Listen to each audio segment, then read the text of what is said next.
So what's up, everybody? If you guys don't know me, my name is Loki Ross. I am a member of SOAR. I'm here with Daz right now, my fellow Wattson, and today I'm going to be giving you guys a little bit of a not necessarily like a beginner's Wattson guide, but more of an intermediate Wattson guide for controller players. My background as a Wattson main is I am actually number 4 in the world for Wattson kills, and I'm number 1 with the controller on PC.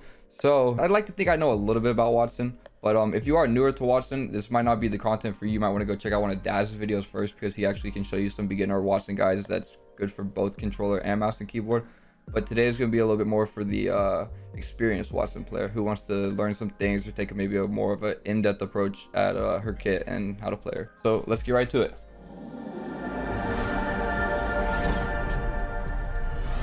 All right, so Ross, what are the pros and cons of controller on Wattson as an input?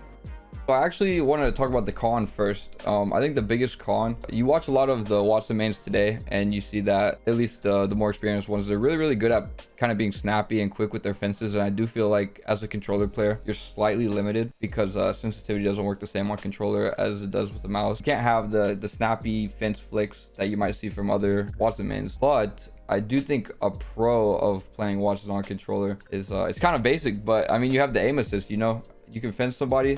They can't do anything. Once they're in aim assist range and their fence, is just over. It's just over for them. Like, what can you do? I'm curious, Ross, how do you play Wattson aggressively in a building? So a building like this one especially, there used to be one in Fragment, now it's here. Everybody loves stacks, especially Wattson players. You see a lot of zipline enthusiasts, that's what I'll call them. They really like to play these ziplines a lot. But the number one counter to that is Wattson. Obviously, you know, you have all these floors.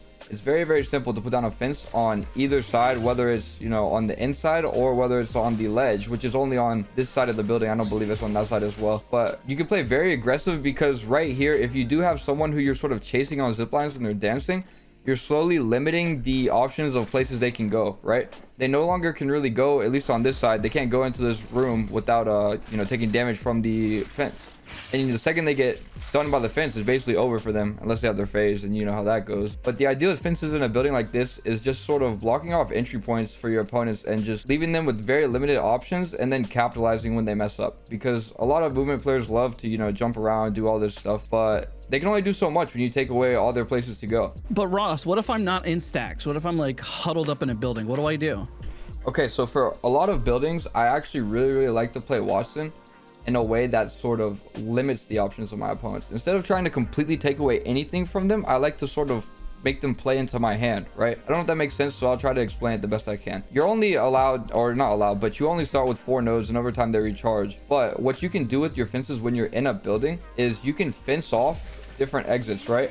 And what you're doing here, and I'm not gonna, even if I did get more nodes, maybe I would leave this door right here open, because what I'm trying to do, instead of maybe blocking you from leaving, is sort of making you feel like you can only go out this way, and then I'm just looking at that angle the entire time. All right, so let's say you and I were fighting on this top floor and I already have those fences down.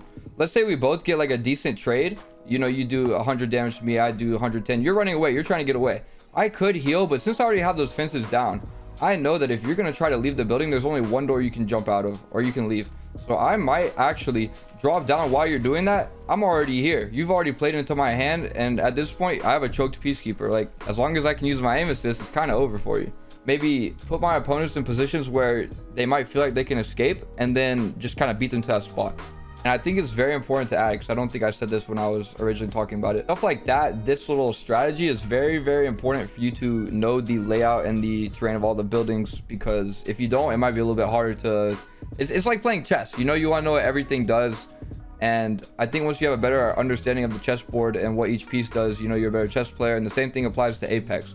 If you know every building, every door, every way in, every way out, you can block off all those, leave only one option available. It'll work so much better than just trying to wing it. Okay, Ross, I have a question. What's up? What do you do as a controller player when you're stuck out in open field? What do you do?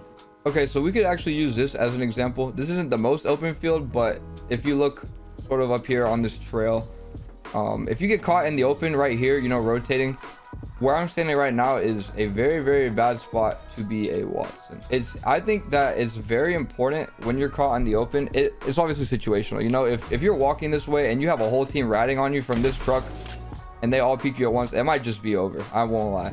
But if there is an opportunity and you realize that you know, you are caught out in the open, but there is a little bit of distance between you and your opponents. The best thing that you can normally do, it's kind of simple, but just run to cover. And if you can't, you need to figure out where your opponents are.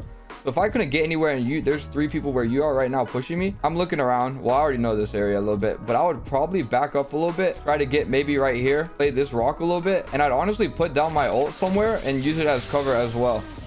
It's not the best cover, but when you have no cover, you have to make do with what you have, right? And the ult can eat a little bit of damage, and you can play around it, and you're getting healed while you're on it. So I think that a lot of times, if you really had nowhere else to go, you really just have to put down your Jhin and sort of play it as cover. But in a spot like here, maybe you do have a second or two to buy. You can get around the corner, put this down, make yourself a little bit more covered, and then just fight it out from here. Obviously, you have fences. If you're getting pushed like crazy, maybe you don't have time to set them up. But if you do have a few seconds, you know, you can sort of fence them up, block off opponents, make them still chase you from an angle that you want them to chase you from. Obviously, they can break it in half a second, but some people are too lazy. Some people will literally just either run through it or they'll just go around it. Some people don't feel like shooting at the fence. So with that in mind, Ross, I have a question. Okay. Do you fence during a fight as a roller player? Do you even have time to do that? What do you do during a fight? Can you use the fences as a controller player? So I think as a controller player, fencing is still definitely doable, but a lot of it is situational. If we were fighting right here, you're looking at me, I'm looking at you. If we're just going back and forth, I don't know why we wouldn't be using cover, but let's say we're both stupid controller players, because, you know, at least one of us is. I don't see a practical use for a fence. I think in the time that you put down a fence, your opponent, if they were reloading, they've already reloaded and started shooting at you again. If they have their gun out, they're shooting at you while you're fencing. But let's say that maybe I'm right here, you're over there, we're fighting back and forth, peeking cover. I'm gonna fence off, back up a little bit, come around, just sort of play it like I've been saying the entire time, you know, just sort of manipulate where you have the ability to go, limit your options of where you can peek me, and I'll fight like that. Now, if we were up here, let's say we're up here fighting, this is kind of situational. This actually works a lot in stacks. I mean, this is fine. Let's say we've both just landed, right? Some people love to draw big mod. You're right here, you come over to where this Eva 8 is. Let's say you've picked it up, I've already picked up a gun, I'm coming to you, you're over there getting ready to push up on me. I can just go ahead right here before the fight even starts, and I can just go ahead and place some fences down, right? Now, like, what do you do now? Now I've kind of already limited the battlefield. Sure, you can climb up, but the time you spend climbing up, I'm probably already shooting you, right? So sometimes if you have the jump on an opponent early on in a fight, I do think you can sort of fence and sort of kind of shrink the battlefield, for lack of better words. But there are a lot of situations where you can fence and put them down in fights that just make it a lot easier. Okay, so Ross, what I want to learn is what patterns are best for a controller player to use when fencing. Okay, so there's sort of, I guess, 2 different approaches you can have to fencing, and a lot of it, sort of like what I said earlier, is very based on whether or not you have time to sort of prepare for the fight or whether you don't. Obviously, everybody knows, you know, the basics. You can just go ahead and do this. Every single door you see, like, that's always going to be good. It's going to be very efficient. The further away you can put it from the door, the better, because obviously you want to take away that line of sight and make your opponents really have to overextend to try and break a node. So maybe this node would be further out, and you want to keep it as tight to the door as possible. But that's a little bit more basic. Let's say you have maybe a few seconds, you see a team is pushing up on you from this direction where I'm shooting. You can always go ahead and place the node outside the door as well. If you think something's about to happen, you know they're going to ape you, you can always sit on the door. You can do a little fence trick. Everybody knows that one by now, but that one is a very simple yet efficient way to, you know, catch an opponent off guard if they're just going to be brain dead and push you. Something like maybe in a building like here, you can always, like I said, fence right here, but it doesn't hurt to maybe take fences. Oh, I need some more nodes. Wattson ult is so clutch for nodes, though. I think so many people don't realize it. You can literally put that down in the middle of a fight, and maybe you don't even need the healing, but you just need more nodes. That is literally a game changer. But yeah, I mean, obviously you can do these the whole time, but it doesn't hurt to sort of, you know, make some zigzags. Obviously, this one, sometimes if someone's already shooting at you, I wouldn't go through all that effort. But as a controller player especially, these fences don't bother you as much as you might think, because although, yeah, there is some visual clutter, you have aim assist, and aim assist sort of negates all of that. So as long as you have a general idea from where your opponent is, if Daz is right where he is right now, and I'm right here, he has a lot that he has to kind of navigate with his eyes, right? All I have to do is sort of center myself. My aim assist will do a lot of the work for me, let's be honest. So this visual clutter that you're adding for your opponents, First of all, there's no way they can push you here. They do not have the time to break all these nodes. If they do, I don't know. You're just not capitalizing as a Wattson. Because of all this that they're sort of looking at, you're strafing. It's very annoying to see all these fences just like buzzing in your face. I'm still completely locked on because of my misses. I can just, you know, do that 2 times and it's over.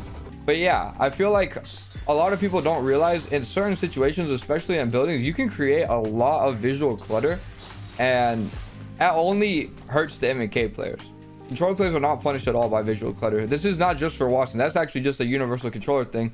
That's why you see so many MK players mad about controllers, just to be like, oh, visual clutter, blah, blah, blah, blah, blah. But even if a controller looks at this, they still get their 0.4, 0.6 for this.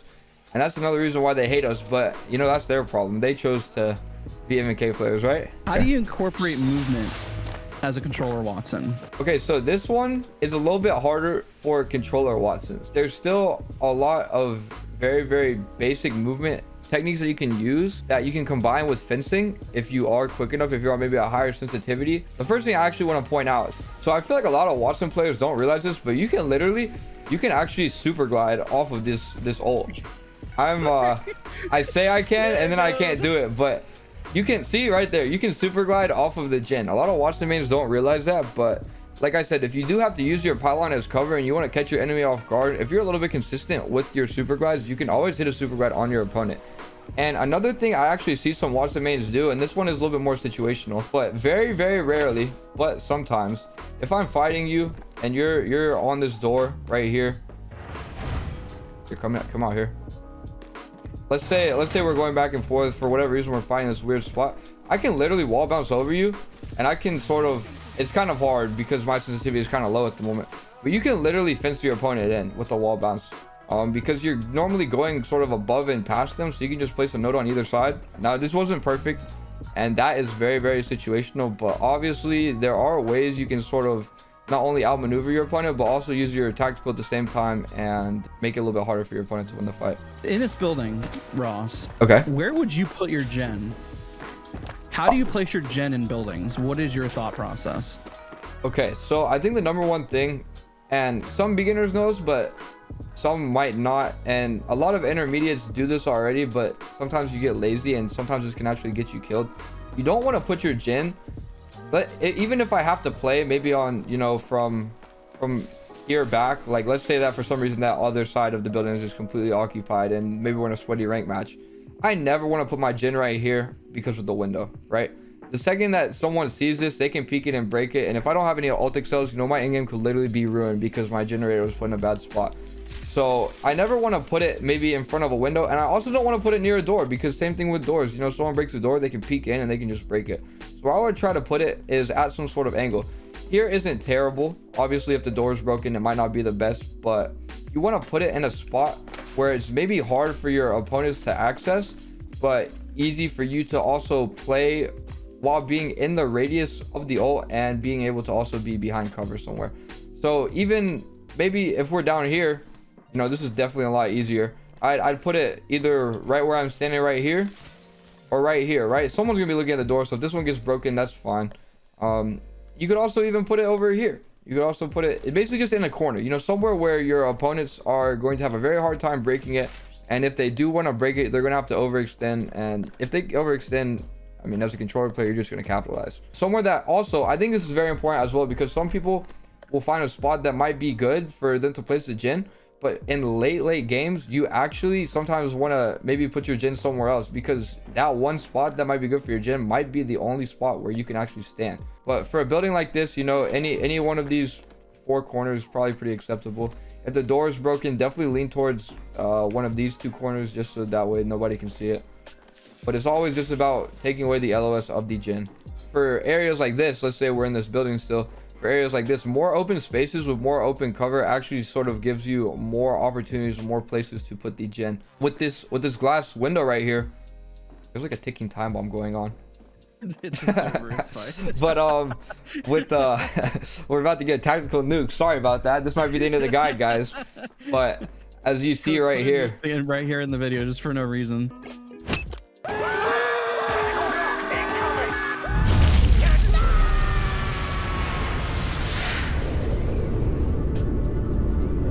you just want to sort of maximize, like I said, You want to maximize playability for you and the ability to stay within the LOS of the gen, so that way you can still receive the heal and get your nodes back faster. Yeah, I'll ask you, Ross. Okay, Ross. Okay. For real, why would a controller player even consider playing Wattson? I mean, why not? Literally, first of all, like I said at the beginning of this video, I'll sort of repeat my thoughts. You have aim assist, right? If you can stun somebody with your fence at any moment, there is no chance your opponent survives. Literally none, because you're not going to miss any shots and they're going to struggle to do anything while they're being stunned for that 1 to 2 second period. A lot of players assume that you can only play Wattson and be successful on MK, but I like to think that I found, you know, moderate to a fair amount of success as a controller player. I think once you learn her kit, you realize that maybe you can't have the fastest, flashiest, snappiest fences, but you can still do everything that an MK player can. Especially for the, you know, the fencing that I showed you. You don't have to do anything crazy. A fence like that is never going to be hard to do, so there's no reason why people should be telling you that you cannot play Wattson when stuff like that is so easy to do on controller. All right, one last time, I just want to say thank you guys so much for watching. If you guys did have any questions or there's something about Wattson that you want to know that maybe wasn't answered in here, please leave a comment. I'd love to like answer that in a future video. Don't forget to subscribe to the channel, turn on notifications so you can see when our next post is, and we'll see y'all in the next video. Peace.